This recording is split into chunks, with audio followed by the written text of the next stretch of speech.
All right, so today, you guys have seen me use this in the past, but I'm going to go over it and tell you about my pros and cons of should you get the Blackstone. Um, I'll scoot over a little bit, try and get this in focus. I'm going to get this on the tripod in a minute, but I wanted a good shot of the Blackstone. This is the 36-inch griddle. I bought this during a summer deal. I also got the cart. That was for free, but I'll show you that, but this is mostly about this. There are some things that I don't necessarily like, but overall, I'll give you my honest opinion once we've gone through everything I could show you about this thing. So again, this video isn't about this, but I did get the cart that comes with this. I got a tape measure out because I'm going to measure the Blackstone. It's 36 inches, but I'm sure you can look the dimensions up of the actual Blackstone online, but I'm going to show you my interpretation of the measurements, I guess you could say. But this is the cart. It comes with a folding tray. And I have a paper plate down here, ignore that. Then I got some of the other things that come with the Blackstone, or that don't come with it, I'm sorry. None of this stuff comes with it, the cart or anything like that. So that's something you're gonna have to consider before buying the Blackstone. So I'll show you the Blackstone itself and we'll go through each of the parts. So here it is. So what you are looking at right now is what comes with it. The price is continuously changing. So you're gonna have to get all these individual pieces like the silverware, the olive oil or the oil bottle, the water bottle, the tools, the paper towels, obviously. All that stuff does not come with this. So I'm gonna get this thing measured and I'll show you how big that thing is. It's pretty big, honestly, as you can see. So I'm gonna show you the size first, then we'll go into more of my opinion of the design of the Blackstone. And ignore Archie, he wants to be in the video. And I got another one coming over here who wants to be in it, which is my German Shepherd. You see him on my shorts all the time. So this thing is roughly 65 inches wide. So 65 inches wide, a little over 5 feet. Then going from the ground to the top is about 40 inches. This has kind of a curve to it, so it's tough to get it perfectly accurate. 40 inches, and then how wide is it?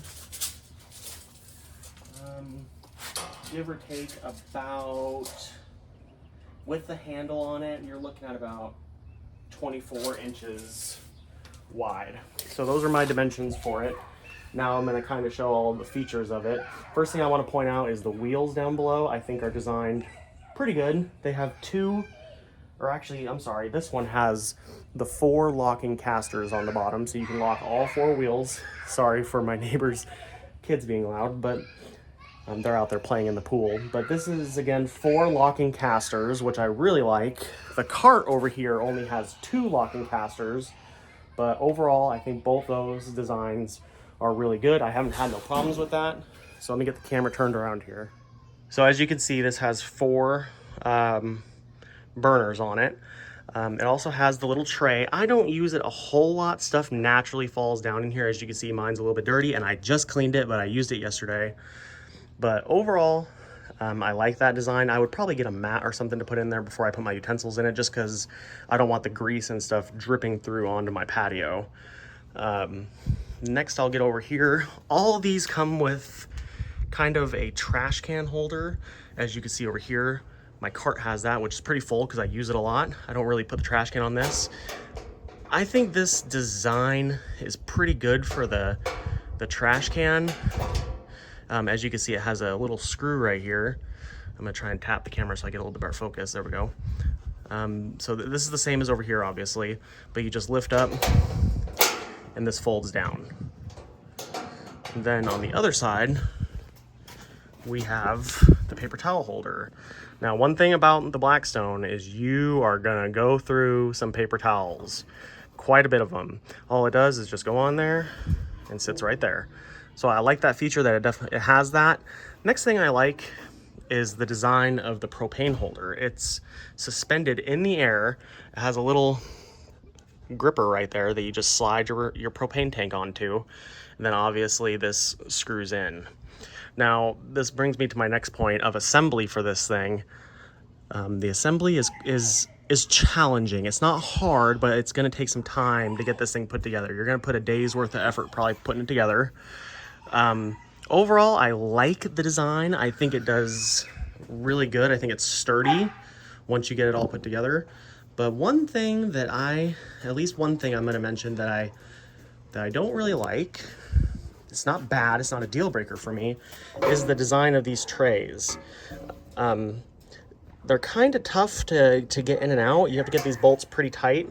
And even then, they might not, it's kind of tough to get them in and out and then get them back into place. Not terrible, but it is pretty good. I'll see how this kind of comes out and then it kind of falls. Then you got to bring it back up. Just kind of hard to get back in there. So see, I'm already challenging to get this other side put back in. So I might have to do this off camera, but I usually leave these up. So see what I mean? This is already tough for me to get back in with one hand, and it came off the track down there. So one thing I don't like is these trays, but I usually leave them in the up position anyways. When they are up, I've never had an issue. So when you do have two hands, it's kind of easy to get back in. Again, just not my favorite design. It's good. It's not bad. It's just, I'm trying to be honest with you guys and give you an honest review. So now I'll move on to the next thing. One other feature that's nice on this is it has 3 utensil holders on both sides, I believe.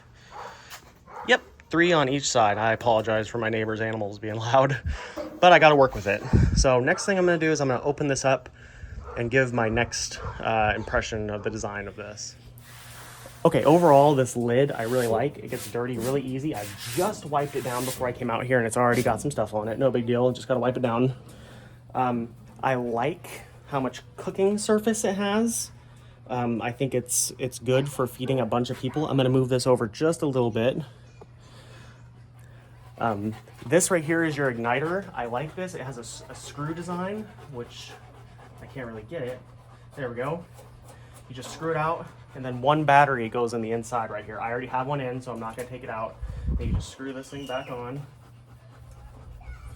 So I like that design. I think the igniter works really good. I am gonna fire this up and just make an omelet. I'm gonna kind of skip through it and not show that whole process because that's not what this is about. It's about the design of this.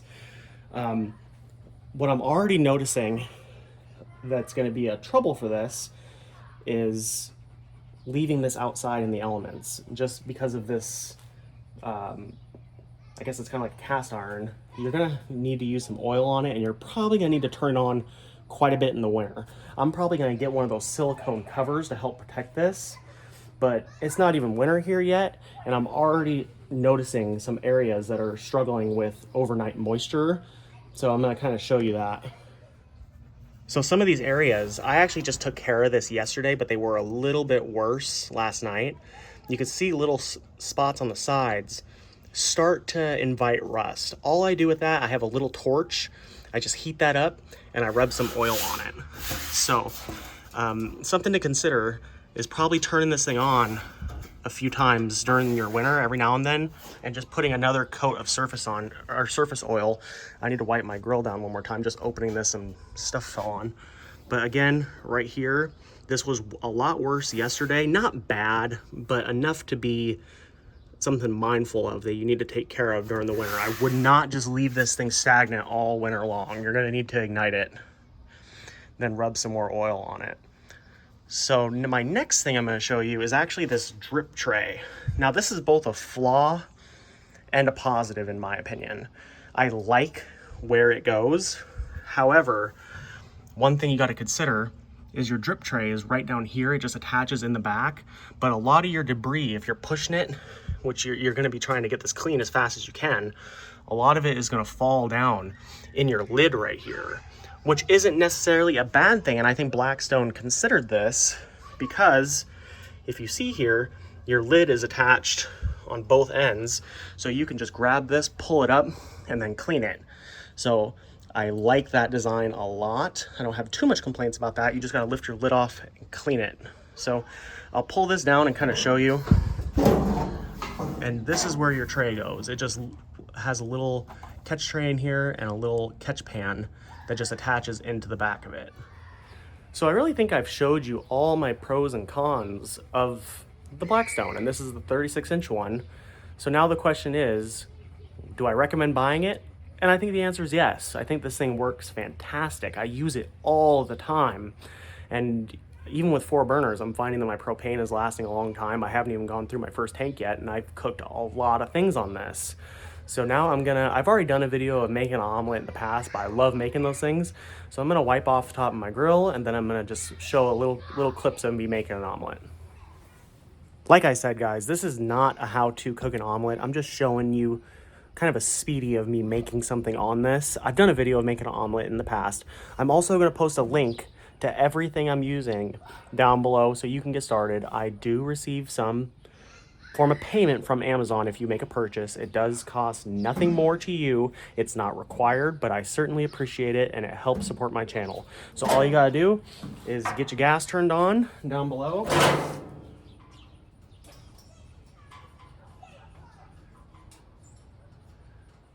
Then turn your burners, all of them on. I really like this igniter. It's an electric lighter. So I'll try and get the camera down here so you can see it. Now that the gas is on, just hold it and a couple clicks and it's on. All burners are on. Again, 4 burners.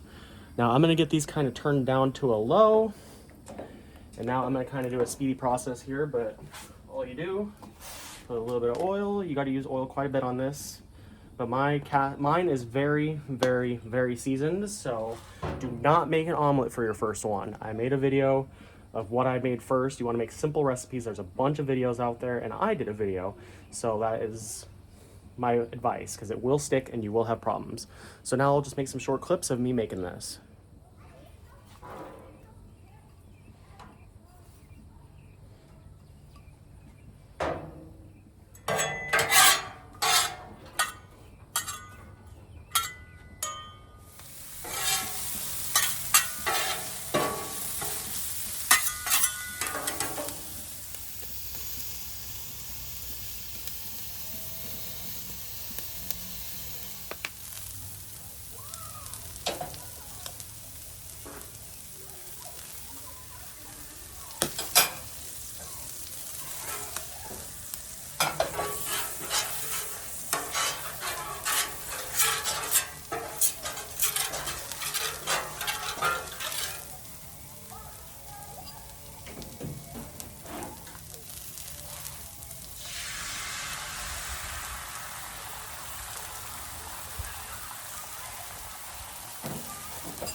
So there you guys have it. Once you have a seasoned griddle, it's super easy to cook things on and you have a ton of space to do it. So I hope this video is helping you guys. If you enjoy this video, please consider subscribing, and I'm going to show you my last impression of this Blackstone before I go eat this omelet. So there you have it. There's the Blackstone. Hope you guys enjoyed this. I really enjoy this griddle. It works great for everything I'm trying to cook, feeds a bunch of people, gives you a lot of cooking space. Let me know what you guys think about it, and if you're thinking about getting it. And again, I'll post everything I used down below in my description. I appreciate you guys watching. See if I can get a thumbnail. I think I already got one. But I appreciate you guys watching, and I'll see you guys in the next video.